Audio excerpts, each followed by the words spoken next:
Hi friends, welcome to Kosi cuisine. இன்றைக்கி நம்ம radish பொரியல் தான் எப்படி பண்ணணும்னு பார்க்க போகிறோம். நெக்ஸ்ட்டு வந்து நம்ம ரேடிஷ் வந்து எப்படி பண்ணுறதா இப்போ பார்க்க போகிறோம். அதுக்காக வந்து ஒரு டொமேட்டோ, ஒரு ரேடிஷ், அப்புறம் ஒரு ஆனியன் எடுத்துருக்கேன். இப்போ இது வந்து நல்லா வாஷ் பண்ணி எடுத்துக்க போகிறேன். இப்போ வந்து நான் இதிலே வந்து ஆனியன்ஸ் ரேடிஷ் கட் பண்ணிவிட்டேன். இது வந்து ஆனியன்ஸ் இருக்குது, இங்கே வந்து ரேடிஷ் இருக்குது. ஆஃப் மாதிரி டொமேட்டோஸாக வந்து கட் பண்ணி வச்சுட்டேன். ஃபஸ்ட்டு வந்து கொஞ்சம் ஆயில் ஆட் பண்ணிக்கோங்க ரேடிஷ் பொரியல் பண்ணுறதுக்கு. இன்னும் கொஞ்சம் ஆட் பண்ணிக்கலாம். இதே நான் ஃபஸ்ட் டைம் பண்ணுறேன் ரேடிஷ் பொரியல், எப்படி வருதுன்னு பார்க்கலாம். ஃபஸ்ட்டு மஸ்டர்ட் வந்து ஆட் பண்ணிக்கிறேன்.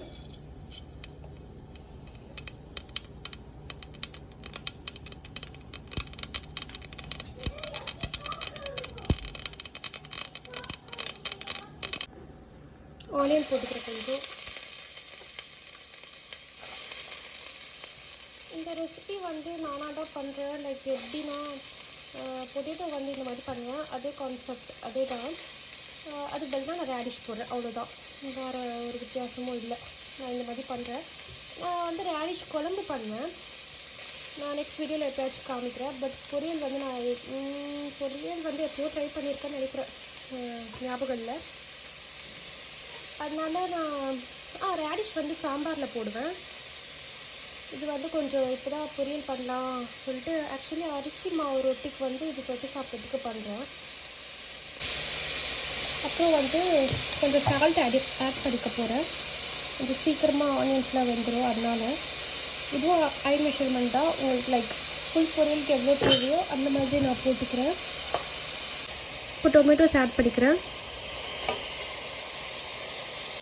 இந்த ஸ்டேஜில் வந்து நீங்கள் ரேடிஷ் ஆட் பண்ணிக்கோங்க.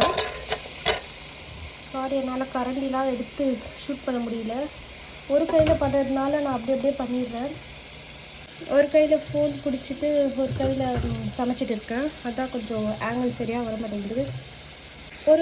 ஒரு ரேடிஷ்க்கு வந்து நான் வந்து ஒரு இவ்வளோ டீஸ்பூன் போட்டுக்கிறேன். உங்களுக்கு காரம் கம்மியாக வேணும்னா நீங்கள் கம்மியாக போட்டுக்கோங்க. லைக் நான் 5 போட்டிருப்பேன்னு நினைக்கிறேன். நான் வந்து சின்ன ஸ்பூன் தான் வச்சுருக்கேன். அது இந்த ஸ்பூன் மெஷர்மெண்ட் தான், ஓகேவா? இன்னும் வேணால் நீங்கள் போட்டுக்கலாம். உங்களோட ஐ மெஷர்மெண்ட் தான். உங்களுக்கு எவ்வளோ காரம் தேவையோ அவ்வளோ போட்டுக்கலாம். கொஞ்சம் மஞ்சள் போட்டுருங்க. இப்போ நல்லா கலந்து விட்டுக்கோங்க. நல்லா மிக்ஸ் ஆகணும் எல்லாமே.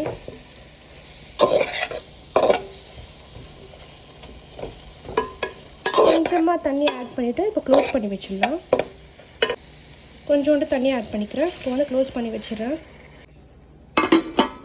இங்கே வந்து சைடில் வந்து நான் ஒரு லைக் ஸ்மால் டேபிள் மாதிரி செட் பண்ணியிருக்கேன். இப்போ வந்து நம்மளுக்கு வந்து அவசரத்துக்கு தேவைப்படுற ஐட்டம் மட்டும் நான் இங்கே வச்சுருப்பேன். ஒரு கம்மி ஸ்பைசஸ் தான் வச்சுருக்கேன் இங்கே.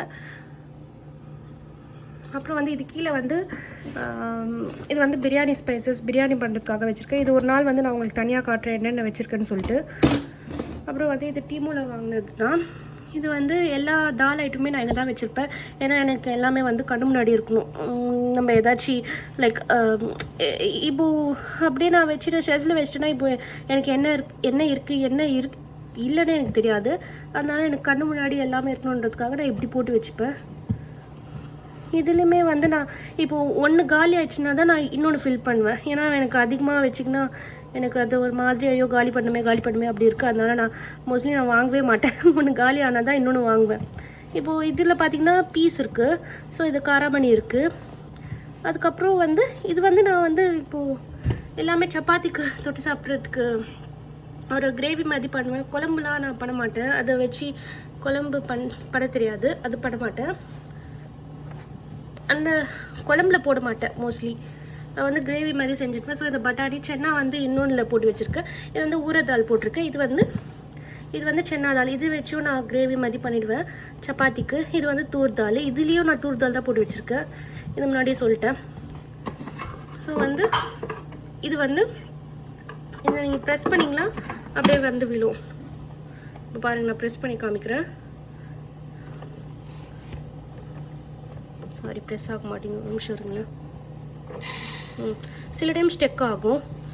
ஃபில் ஆகுறது உங்களுக்கு தெரியுதா? இப்போ பாருங்கள். ஸோ இப்போ பாருங்கள், உங்களுக்கு இப்படி வந்துடுச்சுல்ல. இது நீங்கள் வாஷ் பண்ணி யூஸ் பண்ணிக்கலாம். இது வந்து one of the very very helpful product. நான் கண்டிப்பாக நீங்கள் ட்ரை பண்ணுங்கள். இதுவுமே கண்டிப்பாக ஹெல்ப்ஃபுல் ப்ராடக்ட்டு. அப்புறம் இந்த டெஸ்கே வந்து எனக்கு ரொம்ப ஹெல்ப்ஃபுல்லாக இருக்குது இங்கே வைக்கிறதுக்கு. இது வந்து ஓப்பன் பண்ண ஆயிட்டுருக்கு. இவ்வளோதான். இந்த ஸ்டேஜில் வரும்போது நீங்கள் ஆஃப் பண்ணிக்கலாம். இவ்வளோதான். இந்த மாதிரி ரோஸ்ட் பண்ணிடணும். இந்த வீடியோ உங்களுக்கு பிடிச்சிருந்ததுன்னா கௌசி குசிங்க்கு லைக் பண்ணுங்கள், ஷேர் பண்ணுங்கள் அண்ட் சப்ஸ்கிரைப் பண்ணுங்கள். பாய்.